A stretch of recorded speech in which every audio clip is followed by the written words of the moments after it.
ഇന്നലെയായിരുന്നു സുൽഫത്തിന്റെ ഉപ്പ പി.എസ്. അബുവിന്റെ മരണവാർത്ത കുടുംബത്തെ തേടിയെത്തിയത്. ഏറെക്കാലമായി വാർദ്ധക്യപരമായ ആരോഗ്യപ്രശ്നങ്ങളോട് പോരാടി വരികയായിരുന്നു. രാവിലെ 9 മണിയോടെയാണ് അന്ത്യം സംഭവിച്ചത്. 92-ാം വയസ്സിലായിരുന്നു അദ്ദേഹം.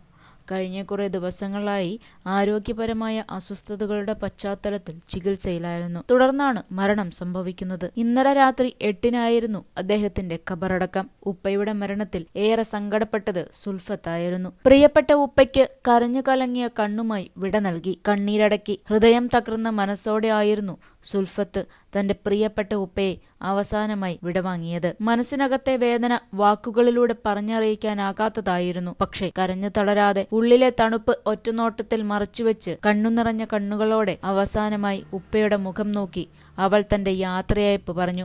മൃതശരീരം സംസ്കരിച്ചു കഴിഞ്ഞു. ബന്ധുക്കളും അയൽക്കാരും ഒക്കെ പോയി. വീടിപ്പോഴൊരു ശൂന്യതയുടെ ഇടമാണ്. ഏതാണ്ട് എല്ലായിടത്തും ശാന്തതയും നിശബ്ദതയും മാത്രം. ദൈനംദിനമായി വാഴുന്ന ആ വീട്ടിൽ ഒരാളുടെ അഭാവം ഇപ്പോഴും വലിയ കുറവായാണ് തോന്നുന്നത്. ഓരോ മുറിയിലും അവരുടെ ഓർമ്മകളാണ് പതിഞ്ഞിരിക്കുന്നത്. അദ്ദേഹത്തിന്റെ ഓർമ്മകളാണ് ആ വീട്ടിൽ മുഴുവൻ. ആർക്കും പരസ്പരം ഒന്നും സംസാരിക്കാനില്ല. മക്കളെല്ലാം കരഞ്ഞു തളർന്ന് കിടക്കുകയാണ്. എല്ലാവരും കനത്ത മനസ്സോടെ ഇരിക്കുകയാണ്. ഒരു വിധമായും ആ നഷ്ടം നേരിടാൻ ശ്രമിച്ചുകൊണ്ടാണ് ഓരോ ദിവസവും മുന്നോട്ടു നീങ്ങുന്നത്. പുലർച്ചെ നേരമായിരുന്നു. ഇനിയും അല്പനേരം ഉറങ്ങാമെന്ന പ്രതീക്ഷയോടെ കിടക്കയിൽ കിടന്ന സുൽഫത്തിനെ ഉണർത്തിയത് അനീത്തിയുടെ അസാധാരണമായ ഫോൺ കോൾ ആയിരുന്നു. സാധാരണ സമയത്തൊന്നും വിളിക്കാറില്ലാത്ത അനീത്തിയുടെ നമ്പർ സ്ക്രീനിൽ തെളിയുമ്പോൾ തന്നെ മനസ്സിലൊരു ഭയം ജനിച്ചിരുന്നു. ഫോൺ എടുക്കുമ്പോൾ കേട്ടത് നല്ലതായ വാക്കുകളല്ല, വാപ്പയുടെ മരണം. ആ വാക്കുകൾ കേട്ട നിമിഷം തന്നെ സുൽഫത്ത് വിറങ്ങലിച്ചു പോയി. ശരീരത്തിലെ എല്ലു നിമിഷത്തേക്ക് തളർന്നു പോയതുപോലെ. മിണ്ടാനോ പ്രതികരിക്കാനോ കഴിഞ്ഞില്ല.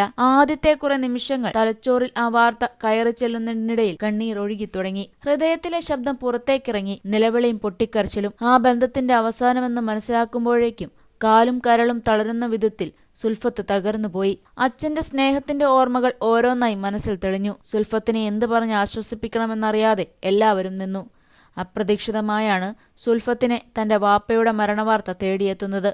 പ്രശസ്ത നടൻ മമ്മൂട്ടിയുടെ ഭാര്യ സുൽഫത്തിന്റെയും കുടുംബത്തിന്റെയും ആത്മവിശ്വാസമായിരുന്നു പി.എസ്. അബു. ചെമ്പിട്ടപ്പള്ളി ഖബർസ്ഥാനിയിലായിരുന്നു ഖബറടക്കം. പായാട്ടുപറമ്പ് വീട്ടിൽ പരേതനായ സുലൈമാൻ സാഹിബിന്റെയും ആമിനയുടെയും മകനാണ് അദ്ദേഹം. നബീസയായിരുന്നു ഭാര്യ. അസീസ്, സുൽഫത്ത്, റസിയ, സൗജത്ത് എന്നിവർ മക്കളും മമ്മൂട്ടി, സലീം, സൈനുദ്ദീൻ, ജമീസ് എന്നിവർ മരുമക്കളുമാണ്. സുൽഫത്തിന്റെ കുടുംബത്തിന് മാത്രമല്ല നാട്ടുകാരുടെയും സഹപ്രവർത്തകരുടെയും മനസ്സിലും ഏറെക്കാലം കടന്നു നിൽക്കുമെന്നതിൽ സംശയമില്ല. പി.എസ്. അബുവെന്ന പേരും അദ്ദേഹത്തിന്റെ ഓർമ്മയും കാലത്തിന്റെ മറവിയിൽ മറഞ്ഞു പോകാതെ എന്നും എല്ലാവരും ഓർക്കും. കൂടുതൽ സിനിമ, സീരിയൽ, ചാനൽ വാർത്തകൾക്കും നിങ്ങളുടെ പ്രിയപ്പെട്ട താരങ്ങളുടെ എക്സ്ക്ലൂസീവ് അഭിമുഖങ്ങൾക്കുമായി സബ്സ്ക്രൈബ് ചെയ്യാൻ മറക്കല്ലേ.